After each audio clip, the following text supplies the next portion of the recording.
श्रावण शुक्ल पक्ष की पंचमी तिथि है। भारत देश में पंचमी तिथि को नाग पंचमी के रूप में मनाया जाता है। यह त्योहार पूरे भारत में हर्षोल्लास के साथ मनाते हैं। सर्प की पूजा की जाती है। क्यों की जाती है, इसके विषय में मैं आप लोगों को बतला रहा हूं। नाग पंचमी का त्योहार महाभारत में एक प्रसंग आया है, जब राजा परीक्षित को शाप प्राप्त हो गया कि आज के 7वें दिन तक्षक नाग काट लेगा और उसके काटने से आपकी मृत्यु हो जाएगी। जब ऋषि कुमार ने यह श्राप दिया, राजा परीक्षित जब वापस महल में आए, उन्होंने जब अपना मुकुट निकाला, क्योंकि कलियुग का निवास स्वर्ण में उन्होंने दिया था, तो कलियुग उनके सिर पर बैठ गया और उनकी बुद्धि भ्रष्ट हो गई और उन्होंने एक ब्रह्म ऋषि के गले में मरा हुआ सर्प डाल दिया। उसके पश्चात वहां से जब वापस आए, उस ऋषि के पुत्र ने जब सुना तो उनको क्रोध आ गया और उन्होंने शाप दे दिया कि आज के 7वें दिन यह विषैला जो सर्पों में जो सर्वश्रेष्ठ विषैला सर्प तक्षक है, वह 7वें दिन उसको काट लेगा, डस लेगा। राजा ने जब अपने महल में आकर के मुकुट उतारा, तब उन्हें ज्ञान हुआ कि मुझसे बहुत बड़ा अपराध हो गया और मैंने ब्रह्म ऋषि का अनादर किया है। राजा क्षमा मांगने की योजना बना रहे थे। उसी समय वह महर्षि राजा के महल में पहुंचे। उस ऋषि का नाम था समीक ऋषि और उनके पुत्र का नाम था श्रृंगी। जब ऋषि वहां पहुंचे, ऋषि ने राजा से कहा कि हे राजन, तुम्हारे सिर में जो मुकुट था उसमें कलियुग का निवास हो गया था, इसी से तुम्हारा मति भ्रम हो गया और तुम अपराध कर बैठे। राजा ने भी क्षमा मांगा। ऋषि ने कहा अब समय नहीं है, आज के 7वें दिन तुम्हारी मृत्यु निश्चित है, इसीलिए तुम श्रीमद् भागवत महापुराण की कथा सुनो, इसी से तुम्हारी मुक्ति होगी। इसलिए बाल व्यास पुत्र श्री सुखदेव जी ने राजा परीक्षित को कथा सुनाया और 7वें दिन राजा की मृत्यु भी हो गई। राजा ने सर्प का बड़ा स्वागत भी किया था। अब राजा परीक्षित के पुत्र जो जन्मेजय जी थे, उनको क्रोध आ गया कि मैं सर्पों का विनाश कर दूंगा, इस पृथ्वी से सर्प रहित कर दूंगा। और उन्होंने अपने गुरु को बुलाया और सर्प विनाशक उन्होंने यज्ञ प्रारंभ किया। और जब सर्पों की मृत्यु होने लगी, उस समय एक ऋषि थे आस्तिक ऋषि। आस्तिक ऋषि ने सर्प जाति की रक्षा की। राजा जन्मेजय के साथ उनका शस्त्रार्थ हुआ, आचार्यों के साथ शस्त्रार्थ हुआ और आस्तिक ऋषि ने सर्प यज्ञ रुकवाया और सर्प जाति की रक्षा की। उस दिन श्रावण शुक्ल पक्ष की पंचमी तिथि थी, इसीलिए उसको नाग पंचमी के नाम से जाना जाता है। और दूसरी बात, वेदों में एक मंत्र आया है कि नमोस्तु सर्वेभ्यो जे के च पृथ्वी मनु जे अंतरिक्षे जे दिवितेभ्यो सर्पेभ्यो नमः। अब देखिए, वेदों में यह शुक्ल यजुर्वेद का मंत्र है, नमोस्तु सर्पेभ्यो। सर्पेभ्यो माने सर्प ही नहीं होते हैं, सर्प माने बाण भी होते हैं। तो नमोस्तु सर्पेभ्यो, उन सर्पों को नमस्कार है, जे के च पृथ्वी, जो पृथ्वी पर रहते हैं और जो अंतरिक्ष में उड़ते हैं। तो कुछ जो सर्प हैं वो अंतरिक्ष में भी उड़ते हैं और बाणों को भी सर्प कहा गया है। और जो हम लोग अशुभ अर्थात कटु जो शब्द बोलते हैं, जिसको शब्द वेदी बाण कहा जाता है, उसको भी सर्प कहा गया है। तो नमोस्तु सर्पेभ्यो, उन सर्पों को नमस्कार करते हैं जो पृथ्वी पर रहते हैं, जो अंतरिक्ष में रहते हैं।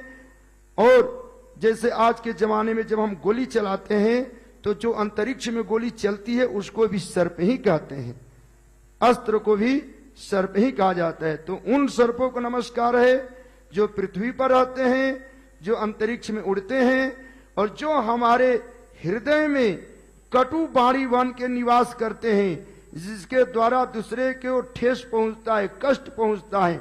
उन शब्द रूपी सर्पों को भी नमस्कार है। तो नमोस्तु सर्पेभ्यो जे के च पृथ्वी मनु जे अंतरिक्षे जे दिवितेभ्यो सर्पेभ्यो नमः। अर्थात जो सर्प जो धरती पर घर बना करके रहते हैं, उन सर्पों को भी नमस्कार है। तो सर्प माने हो गया विष, सर्पों से विष ही उत्पन्न होता है, अमृत नहीं उत्पन्न होता। तो कहते हैं सर्पों की पूजा इसलिए की जाती है कि सर्प का ज्योतिष शास्त्र के अनुसार राहु का निवास पैर में होता है और केतु का निवास सिर भाग में होता है। और राहु और केतु का देवता है सर्प। जिसके जन्म कुंडली में राहु केतु ग्रह खराब हो, उस सर्पों की पूजा की जाती है। और कुछ ज्योतिषी लोग काल सर्प योग कहते हैं कि राहु और केतु के बीच में जो ग्रह आ जाए उन्हें काल सर्प योग कहते हैं। वैसे ज्योतिष शास्त्र में इसका कहीं प्रमाण नहीं है, क्योंकि राहु और केतु के बीच में ग्रहों को आना ही आना है। तो इसीलिए कुछ काल सर्प योग की संज्ञा दी गई है, परंतु राहु और केतु का जो देवता है वो सर्प देवता है। इसीलिए सर्पों की पूजा की जाती है। चूंकि राहु पैर में पीड़ा देते हैं, केतु जिह्वा पर, तो हमने कहा नमोस्तु सर्पेभ्यो, उन सर्पों को नमस्कार है, उन बाणों को नमस्कार है, उन शब्द वेदी बाणों को नमस्कार है जो कष्ट देते हैं। तो केतु का निवास जो जिह्वा पर होता है सिर में, वह ऐसा अशुद्ध और अशुभ वाणी बुलवाएगा कि आपका युद्ध हो जाएगा, बनते हुए काम बिगड़ जाएगा। कोई अच्छा से भी अच्छा समझाएगा तो दूसरे व्यक्ति को ये लगेगा कि हमको सिखा रहे हैं, ये हमको सिखा रहे हैं, उसको और उत्तेजना और क्रोध उत्पन्न होगा। वह यदि किसी को बात समझाएगा उसका भी कोई बात नहीं सुनेगा, क्योंकि यह राहु केतु जब ग्रह खराब होते हैं इस प्रकार की पीड़ा उत्पन्न है। जब कोई एक दूसरे की बात नहीं सुनेगा तो वहां कलह ही उत्पन्न होगा। इसीलिए सर्पों की पूजा की जाती है कि हे राहु केतु के अधिष्ठात्री देवता सर्प देवता, और जो पृथ्वी इत्यादि लोकों में जो निवास करने वाले हैं वे सर्प, जो हमारे वाणी में निवास करने वाले हैं शब्द वेदी वाण रूप में, वे सभी सर्प जो हैं वह शांतमय हो जाए, अर्थात हमारे द्वारा सुंदर कर्म हो, पृथ्वी पर हमारी उन सर्पों से रक्षा हो, और बाणों से गोलियों से भी हमारी रक्षा हो, और सुंदर जो कटु वचन बोलते हैं जो हमको ठेस पहुंचाते हैं उन शब्दों से भी हमारी रक्षा हो, अर्थात हमारा दिन मंगलमय हो, कोई भी व्यक्ति हमको कटु वचन न बोले, अर्थात सुंदर वाणी हमको सुनने को प्राप्त हो। इस मनोकामना की पूर्ति के लिए नाग पंचमी के दिन सर्पों की पूजा की जाती है, जिसे सर्प प्रसन्न होकर के आशीर्वाद देते हैं। जब आशीर्वाद देंगे तो याज्ञवल की स्मृति में भी एक वर्णन आया है कि ब्रह्मा ने इन ग्रहों को वरदान दिया है कि जब तुम पूजित हो जाओगे तो पूजा करने वाले को शुभ फल प्रदान करोगे, जब अपूजित रहोगे तो कर्मानुसार दंड दोगे। तो ये जो नवग्रह हैं और इन ग्रहों के अपने अपने देवता होते हैं, जैसे राहु केतु का सर्प देवता है, तो इन ग्रहों के जो देवता हैं जब ये पूजित हो जाते हैं तो पूजा करने वालों को शुभ फल प्रदान करते हैं। जब ये अपूजित रहते हैं तो व्यक्ति को कर्मानुसार दंड देते हैं। जब वो समय आएगा तो स्वतः वो दंड देने चालू कर देंगे, जब तक उनका समय नहीं आएगा तब तक वह कुछ अनिष्ट नहीं करेंगे। इसीलिए इनकी पूजा की जाती है कि हमारा जीवन कल्याणमय हो, सुख समृद्धिमय हो, और कष्टों से रक्षा हो, और व्यापार इत्यादि में तरक्की हो। जिन विद्यार्थियों का पढ़ने में मन नहीं लगता है वे पढ़े, जिन आचार्यों का आचार्यत्व प्रदान नहीं हो पाता, सम्मान नहीं मिलता, उनको सम्मान मिले, उन गुरुओं को सम्मान मिले। जिन व्यापारियों को व्यापार में घाटा होता है, व्यापार अच्छी से नहीं चलती, या कोई धन लेकर के वापस न देता हो, तो इसलिए इन ग्रहों की पूजा की जाती है कि उनकी व्यापार में तरक्की हो और उनका अप्राप्त धन की प्राप्ति हो। इसलिए नाग पंचमी की पूजा करने से अनेकों प्रकार के कष्टों का और विघ्नों की शांति होती है, इसमें कुछ भी संशय नहीं है। अतः श्रावण महीने के शुक्ल पक्ष के पंचमी तिथि के दिन नाग सर्पों की पूजा करना चाहिए। घर में फोटो लगा करके दूध और लावे का भोग लगाना चाहिए। और नमोस्तु सर्वेभ्यो जे के च पृथ्वी मनु जे अंतरिक्षे जे द्वितेभ्यो सर्वेभ्यो नमः, इन मंत्रों का जप करना चाहिए।